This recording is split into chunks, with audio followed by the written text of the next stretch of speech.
Hey guys, it's Krystal Lee Moore Lucier here, also known as your Home Sweet Home 519 Realtor, Krystal Lee Moore, and this is Realtor Life, a fun and entertaining look at life in the trenches as an entrepreneur or realtor in Ontario. And I am so excited that today we get to interview one of my very good friends, colleagues, and clients, Brandi Clarke. So, I'm going to just give a quick intro and then I'm going to let Brandi kind of make it a little bit more plentiful. But Brandi currently runs three businesses and she does this after leaving the corporate world.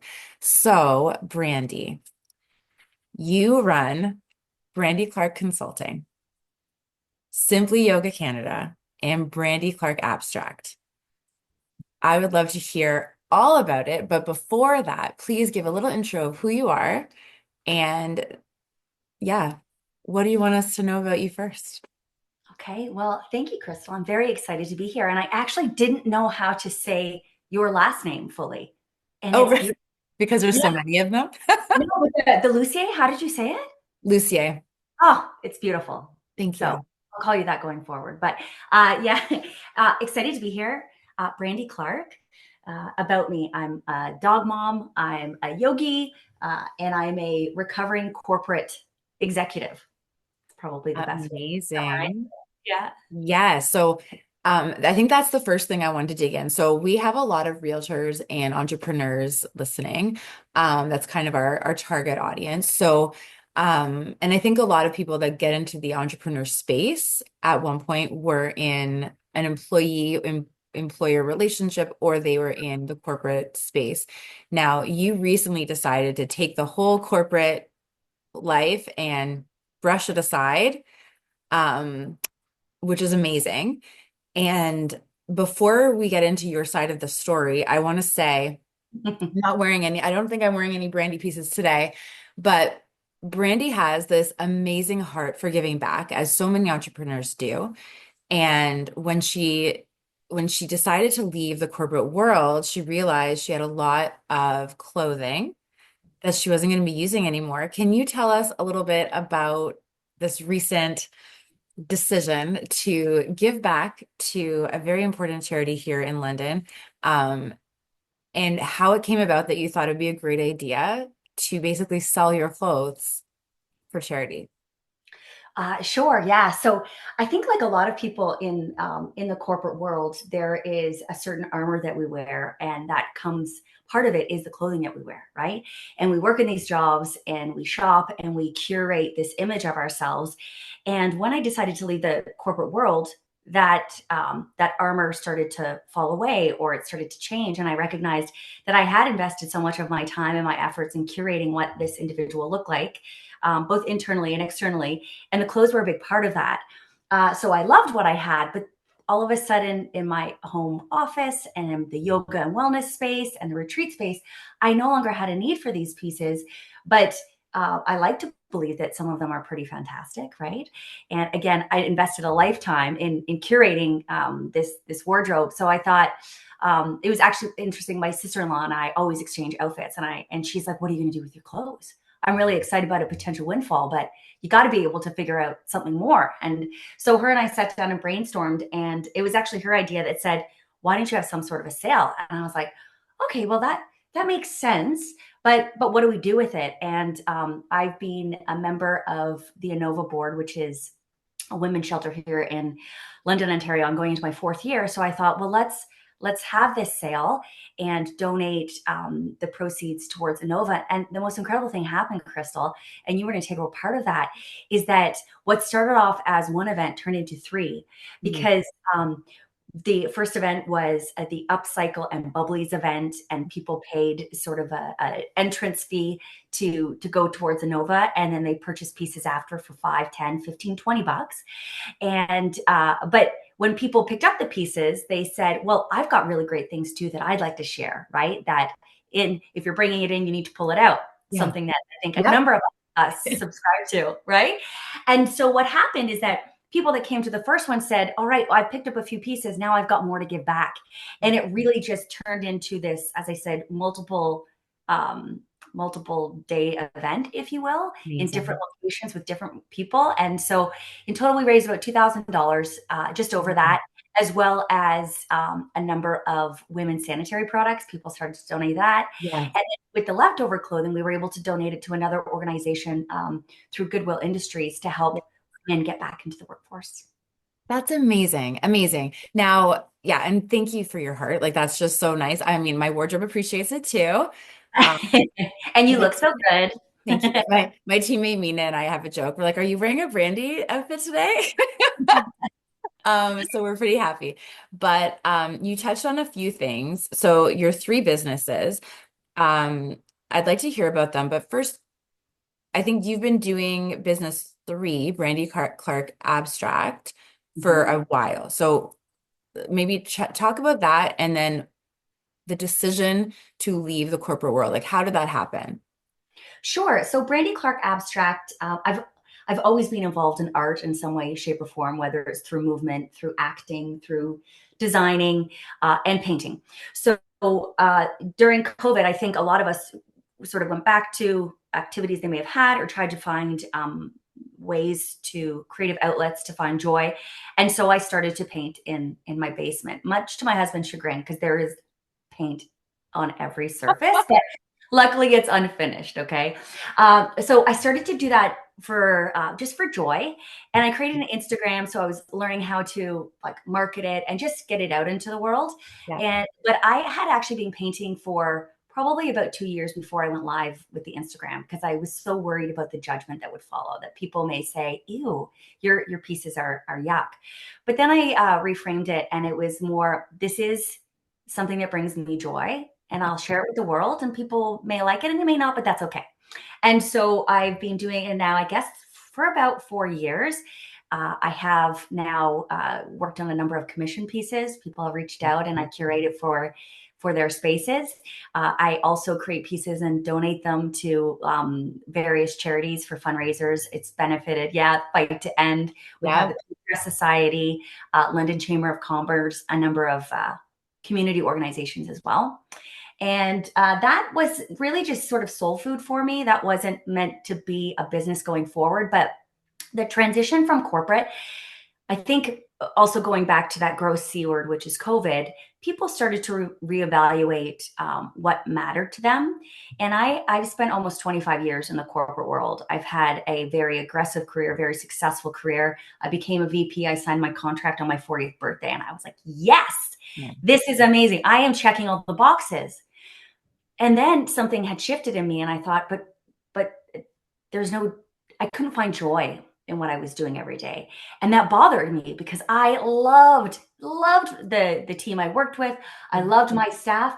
And then one day I just realized that something had changed in me, and I couldn't quite figure out what it was. So I started to attend wellness retreats. I started to practice yoga and meditation and really start looking inward about what filled my cup up and what ignited my life and a sense of joy. And with some calculated planning and the support of my partner, about 6 months ago, I said, "Okay, it's time," because my thought was, you only have one life, and I think COVID really reminded people of that. And I'd experienced a lot of loss in over the past few years of people very, very close to me, and I thought, you know what, I'm obligated to live a life of authenticity Yes. and be true to myself.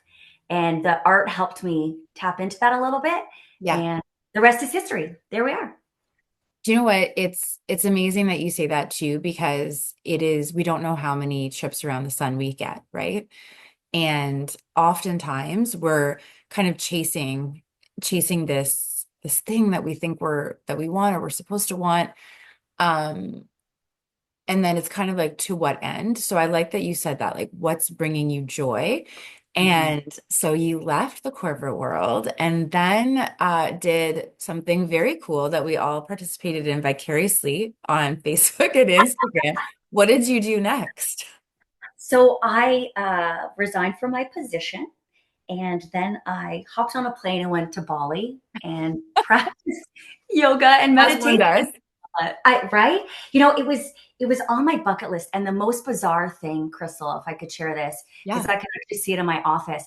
In January of this year, I decided to make a vision board. Not with photos, just with words. And so I picked up my sticky pad and I just started writing what I saw my future life being. And my future life was owning my own business. It was eventually getting my own gallery. That's still out in the universe right now. Yeah. It was about empowering women in a meaningful way. It was about practicing yoga, and then I put a number of destinations of where I wanted to travel in the world, and Bali was one of them. And I thought, this is ludicrous. There's no way this is ever going to happen. And then within 6 months, I Yeah. had achieved a number of those, which blew my mind. So I went to Bali, and the reason I had selected that one is I had unlimited time now, which was beautiful. Yeah. And most people don't have that opportunity. I stayed for 4 weeks because I think if I stayed a little bit longer, my husband may have started to question what was happening. But the idea was that it gave me a spiritual reset. Yes. So I was able to detox from the corporate world, sit with myself, move with my body, and experience the Balinese culture in a really beautiful way. I stayed in Ubud, which is the art and yoga capital, I would say, of Bali. From my standpoint, I might be wrong, but it was exactly what I needed to sort of refresh and come back ready to conquer this new entrepreneurial journey that I'm on. Amazing. Amazing. And I just got tingles from that whole story. It's um some people think like vision boards and things like that are all hokey, but it's sometimes it's just being there. And I remember once I did one and I think I wanted to go, I want to say Mexico or something because I like the 1 week refresh. But in the piece that I had cut out, Guatemala was in there. And I didn't Mm. even notice it until I had an opportunity to volunteer in Guatemala or later that year. And later, and when I got back, I looked at the vision board. I just happened to glance at it and I was like, it's right there. I Amazing. right? And Yeah. so like, we don't know what's going on in our subconscious. Like there's a really cool program called Thinking into Results with Bob Proctor, who's passed unfortunately. Um, but he talks about like we put all this stuff in, which is why it's so important to surround yourself with the right people and the right things Mm. and not just like binge watch Netflix 24/7. Um, but there's so much going on in our subconscious that we don't even understand. So good for you. Now, so you went and got your yoga certification, and Mm. that covers Simply Yoga Canada. Now, Yeah. you were telling me a little bit before we kind of started the interview that the goal with Simply Yoga Canada is to make yoga more accessible. Is that? Yeah, to make it, I mean, really, yoga is accessible to everyone, but they don't necessarily realize or recognize it because I think for some people there's a fear around it, right? We Yes. all need to be 6 foot, blonde hair, blue eyed, size two, bendy straws. And Yeah. the reality is that's not the case at all, right? So yoga is about breathing. It is about stillness. It is about sitting with yourself. And so what I'm trying to do with Simple Yoga Canada is offer through social media is where it stands right now, different poses and how to enter into those poses, how to breathe and lean into the poses, so that people can practice yoga because it is just that simple. And so taking the fear out of it. And it's funny too, because when I tell people now that I have a yoga certification, they're like, oh my God, oh, I can't do that. Yes, you can. Yes, you can. It's funny because we bonded about this because so I'm still, I don't know, I'm trying to figure out what the block is. I'm still one assignment and an exam away from getting my own certification. My goal is not to teach it, but I wanted to understand it because I hated yoga. Like I thought it was so dumb. And my husband was like, we should do yoga. And I was like, I am an A personality. I am busy. If I have an hour to work out, I'm not going to sit there and stretch. What are you doing? I was like, what's happening? And then when I dug in a little bit more, I realized like the physical benefits, maybe 10 or 20%, and you'll still get them. It's Yeah. the mental. It's like going to a yoga class and leaving and feeling like you just got back from a 1 week vacation and understanding like how much you need to sit with yourself and just quiet the noise. And I love that you did that. It's yeah, I don't know where in my schedule I'd find time to actually teach it when I get the cert. Maybe that's the problem with the certification. I'm just like, if I have it, then I'll need to teach it, and then I won't be able to sleep anymore because I won't have time Yeah. to Well, sit. but also getting it just for yourself as well. One of my TAs, when I was getting my yoga certification, I was talking to her about my goals and things I was working on and where it was going to take me. And I think a lot of A-type people and entrepreneurs are like, okay, this is a means to an end. I'm Yeah. taking stuff to move forward because I want to achieve, I want to move, I want to shake things up. And she said to me, Brandi, are you doing anything truly just for yourself? Truly, without any sort of any goal, any purpose beyond just doing it for yourself. Because I even told her about Brandi Clarke Abstract Yeah. that I'd started for my journey, but then I said, but now I can give it to charities and it can fundraise and it can fundraise. Now I can do curated art piece. And she said to me, consider how it started and the joy it brought you, but now how you've turned it into a business. Yeah. And I think, well, that's what productive people do. They turn it into a business, right? So, and when I started the yoga journey, it wasn't so that it could be a business. It was simply for myself, and then it evolved to something more. But I do try to remind myself, okay, it is okay to do things selfishly for yourself without any sort of goal at the end of it. And it's funny that you say that. So what I would argue actually is that when you do something for yourself, if it does bring you more joy, then all of a sudden you're giving from a full cup. And so even the things you're doing for yourself are still benefiting the people around you. Like for me, that's guitar. I don't know if I will ever do anything with it, but I love playing guitar and singing. I will, like, if I don't look at the clock, I can spend like 2 hours doing it and just the happiest person. And it was in COVID that I learned. Um, but that's the thing, right? Like if it brings you joy and then all of a sudden your light is brighter, everyone you encounter then gets that bright light and then they can take that with them. So I think I agree that it's tough for us, especially women, I think, to do something that's truly just for us. Because I Mhm. think by nature we're very giving. And I don't know, I think people are giving, but I know for sure women, myself, and I think we share this very much is that we're always looking like how can we give? How can we give? And so I Yeah. love that. Okay, which leads us into business number 3, which just to put it in perspective, you walked away from your corporate world and your corporate life 6 months ago. Mhm. You're running 3 businesses. And you're Mhm. not like, I think I want to run 3 businesses. Maybe they'll sort of work. You're actively, successfully running 3 businesses, which is amazing. And something that I think very few people could say that they're doing 6 months after not 6 months after you started, because you didn't, you left, you went to Bali, like Yeah. 6 months after Yeah. you made the decision, right? So I tell, actually went to the Dominican as well with my mom on another wellness retreat. And then I took another 4 weeks off to just be like, this is amazing. Because I knew once I put my energy out into the world, then it would be there. And I yeah, wanted to protect that spirit and that space that I created for myself. So 100%, let's say like 4 months. 4 months. Yeah, 4 months. Killing it. Okay, which brings us to Brandi Clarke Consulting. Hmm. What is this all about? So Brandi Clarke Consulting, there are two elements of it, but the idea behind it is wellness and conscious leadership.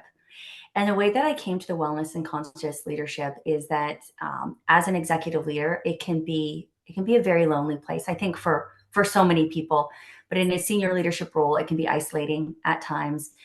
We're required to make very difficult decisions, and where the weight of those decisions that impact people's lives, and there's P&Ls and budgets that we're adhering to. So I see that so many leaders sacrifice their own wellness and in some instances their own morals in order to continue to lead, if you will. So the concept is wellness and conscious leadership. So the wellness is mental health wellness. Now I'm not a therapist. I don't have certifications, but that's where the yoga comes into, right? Right. Because you move your body, you practice meditation, it assists with those sorts of things.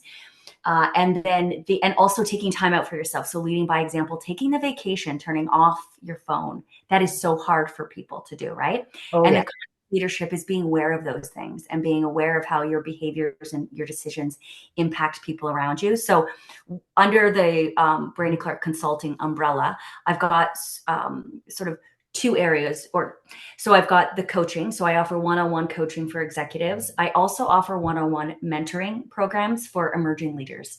Wow. So and I really excited about that component of the business, because especially as I got my first leadership job when I was 22 years old, and I wasn't even done university. I got hired out of university for this role. And it can be pretty intimidating when you're a young female leader. And I don't cater specifically to women at this time. The majority of my clients are women. But I think that's just how I connect with people. There, you find your soul people as an entrepreneur, right? And fortunately, as an entrepreneur, you get to find your soul people. And in the corporate world, you're just forced to deal with everyone, whether you like them or not.